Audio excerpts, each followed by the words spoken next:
हम देखे थे यहाँ पर कि उसको वचन के द्वारा जल के स्नान से शुद्ध करके पवित्र बनाए, नंबर 1, और उसे एक ऐसी तेजस्वी कलीसिया बनाकर अपने पास खड़ी करे जिसमें न कलंक, न झुर्री, न कोई और ऐसी वस्तु हो, वरन पवित्र और निर्दोष हो। इसका मतलब कि यहाँ जो तेजोमय सुसमाचार का जो जिक्र है और यहाँ तेजस्वी कलीसिया का जिक्र है, ये तेजस्वी कलीसिया को सिर्फ बनाने की बात नहीं है। लोग यहाँ पर देखेंगे कि तेजस्वी कलीसिया को सिर्फ बनाने की बात नहीं कर रहा, सिर्फ परमेश्वर की इच्छा आज कलीसिया को तेजस्वी बनाने की नहीं है, लेकिन परमेश्वर की इच्छा कि तेजस्वी कलीसिया को बनाकर अपने पास खड़ी करे। अपने पास खड़ी करने का मतलब ये प्रभु यीशु मसीह के साथ कलीसिया का उठाया जाने का समय और किस प्रकार की कलीसिया प्रभु के सामने खड़ी होनी चाहिए, उस बातों को हम लोग देख रहे हैं कि उस कलीसिया, वो कलीसिया जो है वो तेजस्वी होनी चाहिए, तेजस्वी, ग्लोरियस होनी चाहिए। और तेजस्वी नहीं होगी, ग्लोरियस नहीं होगी तो परमेश्वर के सामने खड़े होने के योग्य हो नहीं सकती, परमेश्वर सामने खड़े होने के योग्य नहीं हो सकती। इसलिए वो तेजस्वी कलीसिया आज हम बने, उसके लिए हमको तेजोमय सुसमाचार के प्रकाश में चमकना पड़ेगा। तो हम लोग तेजोमय सुसमाचार का प्रकाश हम लोग देखेंगे, लेकिन उससे पहले ये बात जो मेरे मन में चला आ रहा था, और उस बात में कि यहाँ जैसा लिखा है कुरिन्थियों 4:4 में, और उन अविश्वासियों के लिए जिनकी बुद्धि इस संसार के ईश्वर ने अंधी कर दी। तो 2 बात यहाँ पर है, अविश्वासी और बुद्धि अंधी कर दी गई है। तो अविश्वासी थे या तब बुद्धि अंधी कर दी गई, या बुद्धि अंधी कर दी गई इसलिए अविश्वासी हो गए, है ना? या अविश्वासी थे इसलिए उनकी बुद्धि अंधी कर दी गई, उन्होंने विश्वास नहीं किया, वो अविश्वासी हो गए इसलिए उनकी बुद्धि अंधी कर दी गई, या उनकी बुद्धि अंधी कर दी गई इसलिए वो अविश्वासी हो गए। यहाँ पर है, तो यहाँ पर जैसा बुद्धि अंधी कर दी जाने का कारण क्या है पता है? वो अविश्वास ही वो कारण है जिससे वो बुद्धि जो है वो अंधा हो जाता है। क्योंकि यहाँ पर लिख रहा है कि उसी का 3:12 में 13 में, और मूसा के समान नहीं जिसने अपने मुंह पर पर्दा डाला था, ताकि इसलिए उस घटने वाली तेज के अंत को न देखे, परंतु वे मतिमंद हो गए, क्योंकि आज तक पुराना नियम पढ़ते समय उनके हृदयों में वही पर्दा पड़ा रहता है, पर वह मसीह में उठ जाता है। ठीक है, वही पर्दा पड़ा रहता है। ये पर्दा है, ये पर्दा क्यों पड़ा रहता है पता है? वो उनके ऊपर क्यों पर्दा पड़ा रहा है? क्यों? वो प्रभु के उतने सारे जो प्रैक्टिकली जो प्रभु उनके साथ रह के कामों कर रहा था, उन कामों को देखने के बावजूद क्यों वो परमेश्वर पे और मतलब भरोसा नहीं रख पाए? तो उसमें भी हम लोग के इब्रानियों में लिखा है 4 अध्याय में कि वो अविश्वासी होने का है, मतलब विश्वास नहीं करते। अंत के दिनों में क्यों प्रभु तेजस्वी कलीसिया बनाना चाहता है? क्यों हमें तेज में लेके आना चाहता है? और क्यों हम तेज में नहीं आ पा रहे हैं और इसलिए हम तेजस्वी कलीसिया नहीं बन पा रहे? क्यों? उसका एक और कारण है जो हम लोग 1 तीमुथियुस में देखेंगे। 2 तीमुथियुस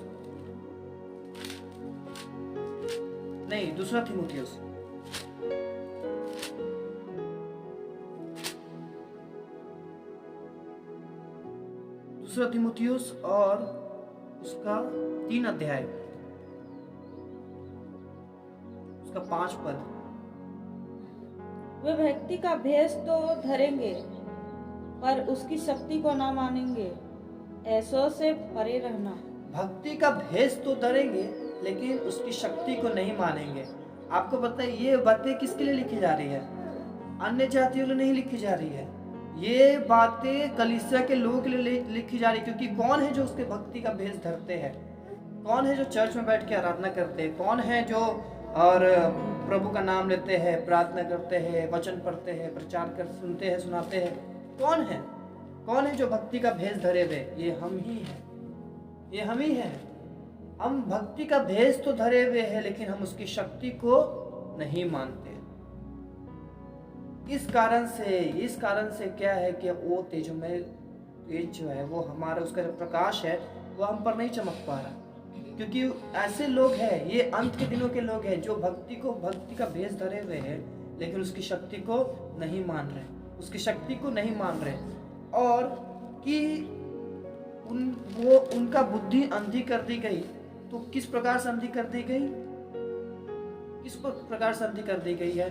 संसार की बातों का प्रलोभन के द्वारा, संसार के जो सुख विलासों के द्वारा, और संसार से मित्रता करने के द्वारा।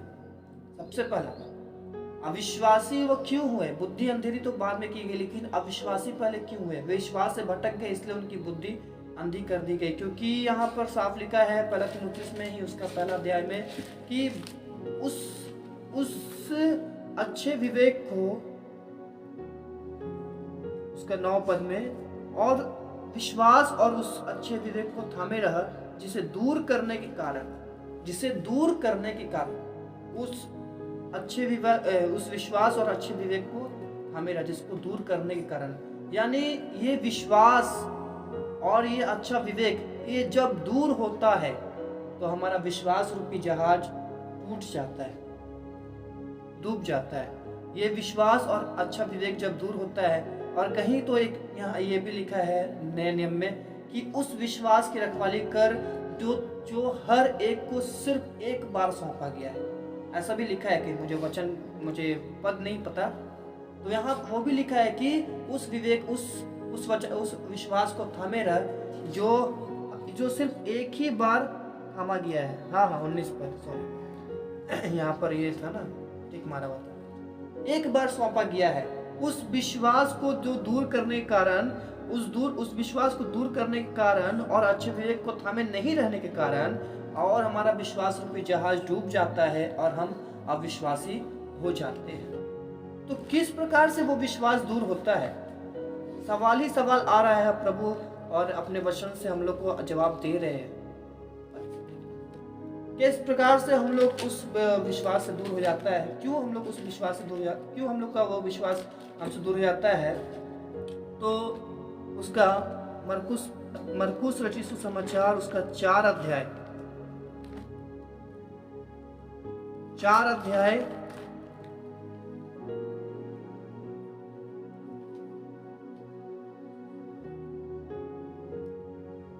और उसका 16 से, वैसे ही जो पथरीली भूमि पर बोए जाते हैं, ये वे हैं जो वचन को सुनकर तुरंत आनंद से ग्रहण कर लेते हैं, परंतु अपने भीतर जड़ नहीं रखने के कारण वे थोड़े ही दिनों के लिए रहते हैं।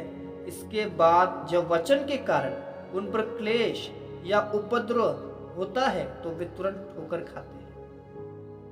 18 में, जो झाड़ियों में बोए गए ये वे हैं जिन्होंने वचन सुना। वचन अगर हम सुने ही नहीं है ना, तो हमको वचन अन्य जातियों की लिस्ट में रखता है। पौलुस भी उसको अन्य जाति बोलते हैं। लेकिन जो वचन सुन लिया, उसको अगर विश्वास नहीं किया तो उसको अविश्वासियों की लिस्ट में लेकर आया जाता है। जो झाड़ियों में बोए गए ये वे हैं जिन्होंने वचन सुना और संसार की चिंता और धन का धोखा और अन्य वस्तुओं का लोभ, क्या है? लोभ। कौन हमको उस विश्वास से अलग कर देता है? क्या ऐसी बातें हैं जिसके कारण उस विश्वास को हम लोग थामे नहीं रह पाते हैं? क्या ऐसी बातें जिससे हमारा अच्छा विवेक खत्म हो जाता है? संसार की चिंता, धन का धोखा। मेरे प्रियो, हम लोग अंतिम दिनों में उस तेज में हम लोग प्रवेश करने के पहले, उस तेज में चमकने के पहले बहुत सारी बातें हैं और बहुत सारी घटी कमियां हैं इन बातों के दौरान हमारे जीवन में। हम जब तक इनको पूरा नहीं करेंगे अनसंस करके, हम उस तेज में प्रवेश नहीं कर सकेंगे।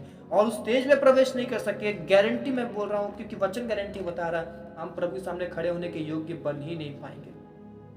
क्योंकि प्रभु अपने सामने खड़े होने के लिए एक तेजस्वी कलीसिया को तैयार कर रहा है। इसलिए प्रभु बोल रहा है लूका 21 में कि तुम प्रार्थना करो कि तुम मनुष्य के पुत्र के सामने खड़े होने के योग्य बनो। यानी वो उस योग्य कलीसिया को तैयार कर रहा है, और उसकी योग्यता का जो रूप है वो है तेजस्वी, ग्लोरियस। वो योग्यता ग्लोरियस है, वो योग्यता महिमावान है। जब तक कलीसिया महिमावान नहीं हो जाती, ग्लोरियस नहीं हो जाती, यीशु के सामने खड़े नहीं हो सकती। तो ये वे हैं जिन्होंने अपने अच्छे विवेक को नहीं थामा। ये वे हैं जिन्होंने उस विश्वास को दूर कर दिया। क्यों दूर हुआ उनका विश्वास पता है? संसार की चिंता, धन का धोखा और अन्य वस्तुओं का लोभ। ये जो लोभ है, ये मेरे प्रियो, और संसार की चिंता, जो ये क्या किया पता है, उस विश्वास को दूर कर दिया। क्योंकि मैं बोला कि जब हम प्रभु में आते हैं, जब हम विश्वास करते हैं और बपतिस्मा लेते हैं, उसके बाद हमारा असल संघर्ष शुरू होता है। जब इजरायलियों को मिस्र से निकाला गया, लाल समुद्र में उनका बपतिस्मा हुआ, बादल के नीचे लाल समुद्र में उनका बपतिस्मा हुआ। जब बपतिस्मा उनका हो गया तो वो क्या सोचे पता, वाव, अब हम जाएंगे उस देश में और धारा जो बहरी होगी वहां से ऐसे हाथ में उठा के दूध पिएंगे, है ना, और ऐसे उंगली डाल के मधु चाटेंगे, क्योंकि हम दूध और मधु की धारा में अब जा रहे हैं, राज्य करेंगे। अब तो वो देखिए, वो चाहत जो था वो पतरस लोग के समय तक इतना उत्तेजित था, प्रभु अभी तो इजराइल को राज्य फेर देगा क्या, अभी फेर देगा, है ना, कितना चाहत, राज्य करेंगे हम। अरे हम तो परमेश्वर के संतान हैं, हम तो इब्राहिम के वंश है ना। लेकिन जैसे उनका बपतिस्मा हुआ लाल समुद्र में, उसके बाद उनका संघर्ष शुरू हुआ, क्योंकि इससे पहले कि परमेश्वर हमको अदन की वाटिका में लेके जाएगा, हमको तुरंत उठा के लेके नहीं जाएगा, क्योंकि प्रभु धोखा खा लिया एक बार। इससे पहले कि हमको अदन की वाटिका में प्रभु लेके जाए, उससे पहले हमको कसौटी में कसेगा, जैसा भजन संहिता 105 का 18 से 22 में लिखा है कि परमेश्वर ने यूसुफ को जब तक वचन का पूरा होने का समय नहीं आया, उसे कसौटी में कसता रहा, क्योंकि कसौटी में कस के जो हम तैयार होते हैं, वो तैयारी बहुत विशेष होता है। तो जैसे इजरायलियों ने जब बपतिस्मा लिया लाल समुद्र में और उनका वहां से संघर्ष शुरू हुआ, वो तेज को प्राप्त करने के लिए या वो इस विश्राम में जाने के लिए, उसी प्रकार से जब हम बपतिस्मा लेते हैं तो तब उसके बाद से ही हमारा संघर्ष शुरू होता है।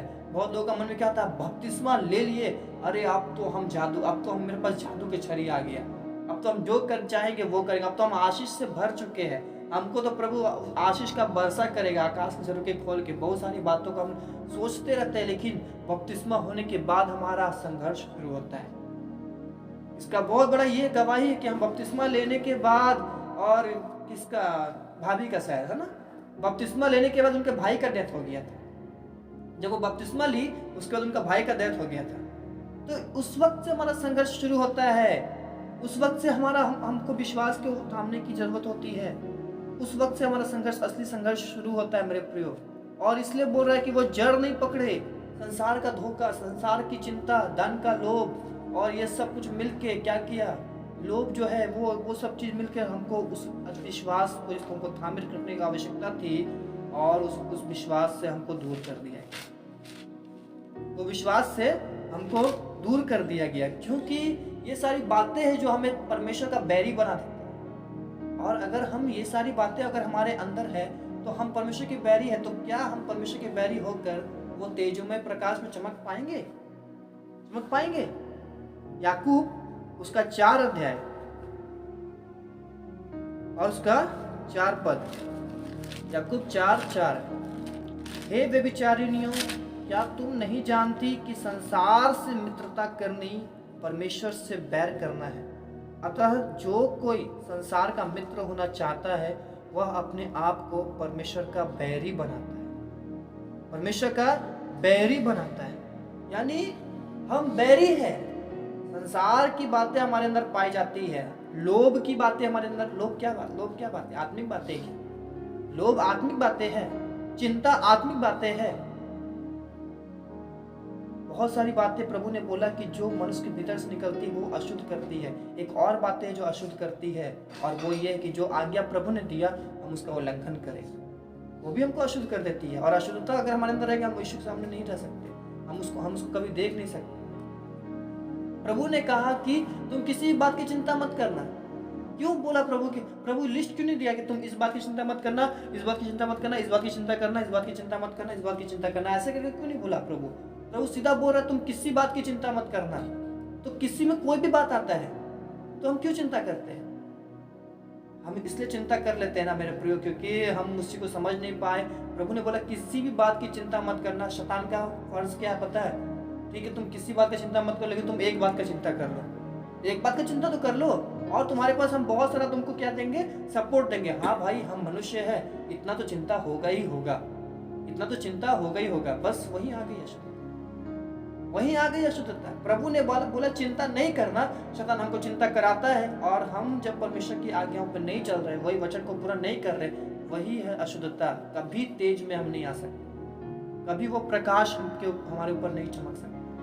यही सारी बातें हैं, संसार की बातें, जो संसार की चिंता है, और वो जो धन का लोभ है, अन्य वस्तु का लोभ है। अन्य वस्तु में भी कितनी सारी बातें आएगी, नहीं लिखा है, क्योंकि उतना वचन, उतना समय, उतना जगह नहीं है बाइबल में। बहुत सारी बातें हैं जिसको बहुत शॉर्ट में लिखा गया, हम लोग को समझना पड़ेगा। वो सारी बातें हैं जो हमको विश्वास से अलग कर ले। वो सारी विश्वास है जो हमको, वो सारी बातें जो हमको अविश्वास से अलग करके हमको क्या कर देता है, अविश्वासी बना देता है। और अविश्वासी बनाने के बाद शैतान क्या करता है पता है, एक लोहा को लेता है। पहला तीमुथियुस, प्रभु का धन्यवाद हो, प्रभु बहुत अच्छे से हम लोग को रेफरेंस दे रहे हैं, सिखा रहे हैं। पहला तीमुथियुस उसका पहला अध्याय ही निकालेंगे, नहीं 4 अध्याय, पहला तीमुथियुस का 4 अध्याय। शैतान एक लोहे को, जब शैतान देखता है कि इसके अंदर संसार की चिंता को मैं दे पा रहा हूँ, इसके अंदर अन्य वस्तुओं का लोभ मैं दे पा रहा हूँ, तब वो क्या करता है, एक लोहा को जलाता है। और उस लोहा को जला के, पहला तीमुथियुस उसका 4 अध्याय उसका 2 पद में, उन झूठे मनुष्यों के कपट के कारण होगा जिनका विवेक मानो जलते हुए लोहे से दागा गया। हालेलुया। जलते हुए लोहे से दाग देता है वो विवेक को, जिसके विषय पौलुस आग्रह कर रहे हैं कि उसको थामे रहे, उस विवेक को, अच्छे विवेक को थामे रहे, क्योंकि उसको दूर कर दिया। जब उसको दूर कर दिया, विश्वास से भटक गया, तो तेरा विश्वास रूपी जहाज डूब जाएगा, तू प्रभु के योग्य नहीं बन पाएगा। यीशु आ भी जाता है, यीशु आया ना आए, तेरा मृत्यु तो आएगा ना, वो आ जाता है, तो तू कैसे खड़ा रह सकता है उसके सामने, उस तेजस्वी परमेश्वर के सामने कैसे खड़ा रह सकता है। यानी लोहे से, जलते हुए लोहे से दाग दिया जाता है, दाग दिया जाता है कपट के कारण। लिखा है ना, मनुष्य के कपट के कारण होगा। लोभ आएगा तो कपट आएगा, संसार की चिंता आएगी तो बातें आएगी, बहुत सारी बातें आएगी, और हमारा वो अच्छे विवेक को क्या करता है, वो जलते हुए लोहे से दाग देता है। और मेरे प्रियो देखिएगा, कभी कोई चीज को, कभी किसी शरीर में, किसी के शरीर में अगर जलता हुआ लोहा से दागा गया है, तो आपको पता है वो जगह उसका कैसा हो जाता है। प्रैक्टिकल के मत कीजिए, हम बता रहे हैं। जलते हुए लोहे से, बिल्कुल लोहा जल रहा है, उससे अपना शरीर को अगर दाग दिया जाए, चाहे किसी शरीर को दाग दिया जाए, उसका वो पूरा स्थान जहाँ पर दागा जाता है ना, वो शून्य हो जाता है, वो शून्य हो जाता है। उसका तो उसमें आप छुट्टी काटिए, उसको जो भी कीजिए, उसमें कोई असर नहीं पड़ता है। और वही बात है जो अन्य जातियों के विषय पौलुस लिख रहे हैं कि वो शून्य है और गंदे कामों को बड़ी लालसा के साथ करते हैं, और इसलिए प्रभु बोल रहा है कि तुम उनके सदृश ना होना। क्योंकि एक जगह है, जैसा प्रभु बोला है कि प्रभु का इच्छा है कि तुम उन लोगों के साथ दंड ना पाओ, तुम उन संसार के लोगों के साथ दंड ना पाओ। लेकिन मेरे प्रियो, आज हम कलीसिया, जिसको संसार से अलग परमेश्वर ने किया कि हम संसार से अलग होके चमके, आज हम लोग क्या करते हैं पता है, संसार के साथ, संसार की तरह जीने का कोशिश करते हैं, संसार के साथ संसार की तरह जीने का कोशिश करते हैं। और यही सारी बातें, संसार तो संसार की चिंता करेगा ही, उसके पास यीशु का जो विश्वास नहीं है, यीशु का भरोसा नहीं है, वो तो चिंता कर रहा है। अब उसको देखते देखते हम बोलते हैं, ये भी मनुष्य है, हम भी तो मनुष्य हैं, हम तो स्वर्गीय प्राणी नहीं है, को भी चिंता हो गई हो, थोड़ा सा लोभ आएगा ही आएगा। लोभ को हम लोग जानते क्या नाम देते हैं, हमारे अंदर लोभ बसा हुआ है, हम उसको क्या नाम देते हैं पता है, ये तो हमारी जरूरत है, ये तो हमारी जरूरत है। हम लोभ को आजकल मॉडिफाई कर चुके हैं। लोभ हमारे अंदर है ना, हमको इसी का लालसा है, लोभ है, हम क्या बोलेंगे, ये तो हमारी जरूरत है। एक्चुअली वो जरूरत नहीं, वो आपका अंदर का लोभ है, वो पता नहीं चलता है, परमेश्वर जानते हैं, परमेश्वर जानते हैं। वो लोभ होता है, हम बोलते हैं ये तो हमारी जरूरत है, और एक चीज आ गया, अब ये भी हमारी जरूरत है। अब देखिए, मान के चलिए आटा लेकर आ गए, तो अभी पानी की जरूरत है, अब पानी आ गया तो फिर चकला का जरूरत है, फिर चकला आ गया तो बेलना की भी जरूरत है, फिर बेलना आ गया तो तावा का जरूरत है, आग का जरूरत है, और जरूरत बढ़ते जाएगा। उसी प्रकार से हमारे अंदर लोभ आता है, और हम बोलते हैं हमको तो इसका जरूरत है, और हम उस प्रकार से लोभ करते हैं। और हमारा वो विश्वास, हम उस विश्वास को जिसको थाम के रखने की आवश्यकता है कि यीशु सब पूरा करेगा, यीशु सब कुछ पूरा करेगा, यीशु सब प्रकार से हमें सारी परिस्थितियों से निकालेगा, क्योंकि वो बेरहम परमेश्वर नहीं है, उसकी क्वालिटीज लिखी हुई है बाइबल में कि वो किसी को भी परीक्षा जो देता है वो सहने से बाहर परीक्षा नहीं देता। मेरे प्रियो, परमेश्वर हमारे साथ है। परमेश्वर ने कहा सकरा है वो मार्ग, कभी उस सकरा मार्ग में चल के देखिए। मैं उस सकरा मार्ग में जब चलना शुरू किया तो मैं क्या देखा कि वो मार्ग सकरा था ही नहीं।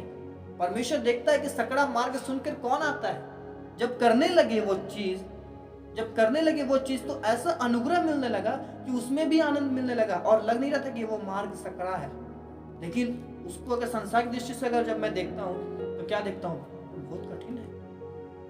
कैसे छोड़ूं ये सब चीजों को, कैसे हम अपने बात इच्छा को त्यागूं, बहुत कठिन है। लेकिन जब उसको करने की प्रयास करते हैं, जब उस रास्ते में चलने की कोशिश करते हैं, परमेश्वर का ऐसा अनुग्रह मिलता है, ऐसा परमेश्वर का हाथ हमारे ऊपर होता है, वो बड़े आनंद के साथ हम कर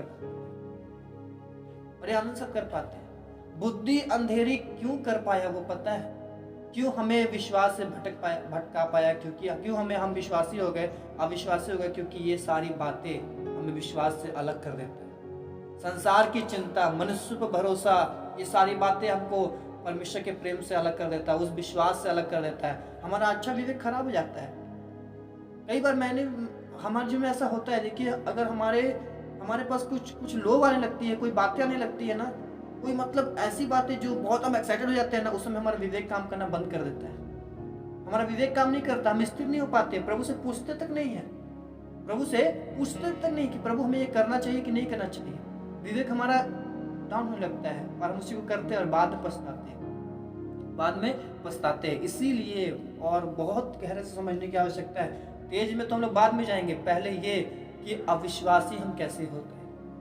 आज लोग अविश्वासी कैसे हो गया? क्यों अविश्वास में बना नहीं रहा? बीज तो उनके अंदर बोया गया, वचन तो उनके अंदर बोया गया, सारी बातें उनको बताई गई, लेकिन वो क्या हो गए? अविश्वासी हो गए। कारण संसार की चिंता, अन्य वस्तुओं का लोभ और संसार से मित्रता, संसार की बातें, ये शारीरिक बातें, जैसे शरीर की अभिलाषा, आंखों का अभिलाषा, जीविका का घमंड, ये सारी बातें जो है हमको उस विश्वास से अलग कर देगा। और एक बार मेरे प्रियो हम उस विश्वास से अलग हो गए, एक बार अगर हमारा वो विवेक काम करना बंद कर दिया, हमारे अंदर वो सारी बातें आ गई, क्योंकि विश्वास जो है ना बहुत नाजुक चीज है।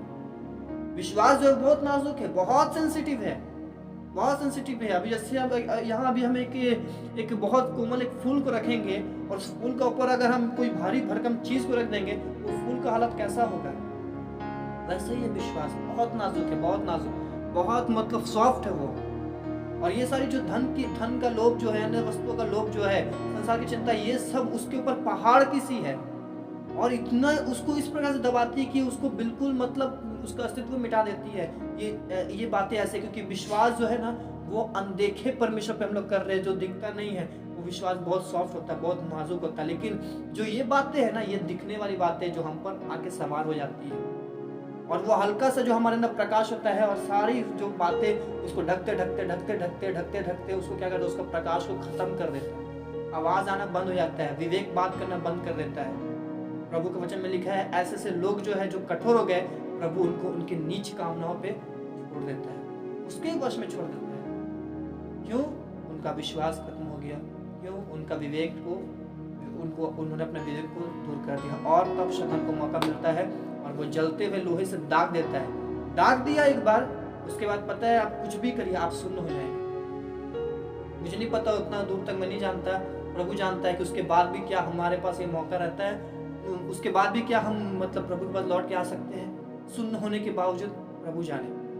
लेकिन मेरे प्रियो, ये बहुत नाजुक चीज़ है। इसको अगर हम लोग छोड़ देते हैं, इसको हम लोग अगर अपने से दूर कर देते हैं, आज भी मेरे साथ ये ऐसा युद्ध होता है, कई बार मेरे अंदर भी ऐसा बात होता है, लेकिन हम बहुत डरते हैं यार। फिर प्रभु से प्रार्थना करते हैं, प्रभु मेरे विश्वास को बढ़ा, क्योंकि मुझे बहुत डर लगता है। क्योंकि ऐसा मतलब नेगेटिव चीज़ जो है ना, नकारात्मक बातें जो है ना, वो सकारात्मक बन के आती है, नेगेटिव बातें पॉजिटिव बन के आती है और आके क्या करती है? मेरे अंदर अविश्वास को उत्पन्न करती है, यीशु के विषय अविश्वास को उत्पन्न करती है। जबकि उसके इतने बड़े बड़े काम मेरे जीवन में किए गए, इतने बड़े बड़े काम मैंने दूसरों के जीवन में देखे हैं, फिर भी सोचिए कितना प्रभावशाली होता है ये चीज। और वो विश्वास हमारा बहुत नाजुक होता है, सॉफ्ट होता है।